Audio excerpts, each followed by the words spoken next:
दोस्तों, क्या आपने कभी ऐसी हवेली देखी है जहां एक औरत की आत्मा आजादी के 75 साल बाद भी इंसाफ मांग रही हो? आज मैं आपको ले जाऊंगा उस हवेली में जहां हर दीवार में छिपी है मौत और धोखे का सच। तो चलिए हम बताते हैं।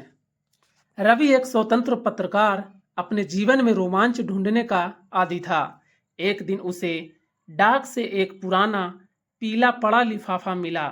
लिफाफे पर हाथ से लिखा था, अगर तुम सच्चाई जानना चाहते हो तो इस शनिवार रात 12 बजे गांव की पुरानी हवेली में आना, अकेले आना।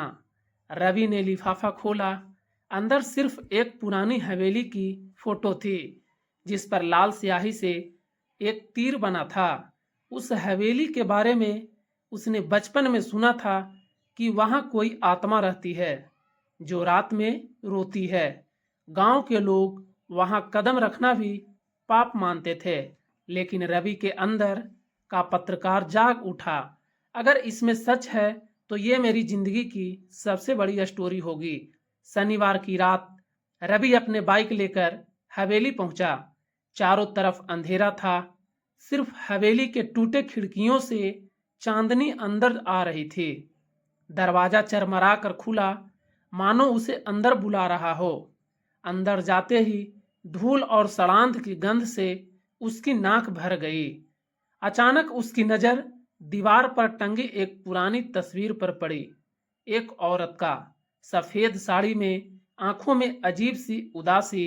रवि आगे बढ़ा ही था कि ऊपर से लकड़ी का एक टुकड़ा गिरा। वो चौंक कर पीछे हट गया। तभी उसे सीढ़ियों से एक धीमी सी फुसफुसाहट सुनाई दी, रवि ऊपर आओ। उसका दिल तेजी से धड़कने लगा, लेकिन जिज्ञासा डर से बड़ी थी। ऊपर एक कमरा था जिसका दरवाजा आधा खुला था। भीतर जाते ही रवि को एक पुराना लकड़ी का संदूक दिखा। उसने उसे खोला तो अंदर एक चमड़े की बंधी डायरी थी जिस पर लिखा था मधुबाला सिंह 1947। रवि ने पन्ने पलटने शुरू किए।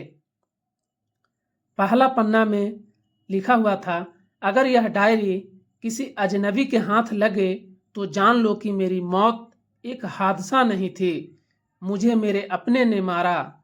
रवि का गला सूख गया। डायरी में हवेली की मालकिन मधुबाला की कहानी थी। आज़ादी के समय उनके पति अंग्रेजों के समर्थक थे, जबकि मधुबाला क्रांतिकारियों की मदद करती थी। एक रात पति ने अपने लालच के लिए उन्हें धोखा दिया और हवेली में ही उनकी हत्या कर दी। डायरी के आखिरी पन्ने पर लिखा था, मेरी आत्मा तभी मुक्त होगी जब सच सबके सामने आएगा। डायरी पढ़ते ही रवि को कमरे के कोने में एक सफेद परछाई दिखाई दी। वही तस्वीर वाली औरत। वो धीरे धीरे उसकी तरफ बढ़ रही थी, आंखों में आंसू और होठों पर एक हल्की मुस्कान। तुम आए हो मेरे सच को दुनिया के सामने लाने। उसकी आवाज हवा में गूंजने लगी। रवि ने डरते हुए पूछा, मैं क्या कर सकता हूँ? उसने अपने हाथ में एक चाबी दी और कहा, तहखाने में जा, सच वही है। तहखाने का दरवाजा जंग लगा था, लेकिन चाबी लगते ही खुल गया। अंदर अंधेरा और सीलन थी। रवि ने टॉर्च जलाई तो देखा पुरानी लकड़ी के बक्से, पुराने दस्तावेज और बीच में एक लोहे का संदूक। संदूक खोलने पर अंदर पुराने सरकारी कागजात और ब्रिटिश अधिकारियों के पत्र थे, जिनमें हवेली के मालिक द्वारा क्रांतिकारियों की जानकारी अंग्रेजों के बेचने के सबूत थे। रवि ने सारे दस्तावेज अपने बैग में डाल लिए। अगले दिन रवि ने अखबार में पूरी रिपोर्ट छापी। हवेली के मालिक ने अपनी पत्नी को मारकर क्रांतिकारियों को धोखा दिया था। साथ में उन दस्तावेजों और डायरी के अंश भी छापे। गांव में हलचल मच गई। लोग पहली बार मधुबाला सिंह के बारे में सच्चाई जान पाए। हवेली को एक ऐतिहासिक स्थल घोषित किया गया और वहां उनकी याद में एक स्मारक बनाया गया। एक हफ्ते बाद रवि फिर हवेली गया। अब वहां अंधेरा नहीं बल्कि दीपक जल रहे थे। उसी कोने में उसे मधुबाला की परछाई दिखी। धन्यवाद, अब मैं मुक्त हूँ। इतना कहकर वो सफेद रोशनी में बदल गई और गायब हो गई। रवि के चेहरे पर हल्की मुस्कान थी।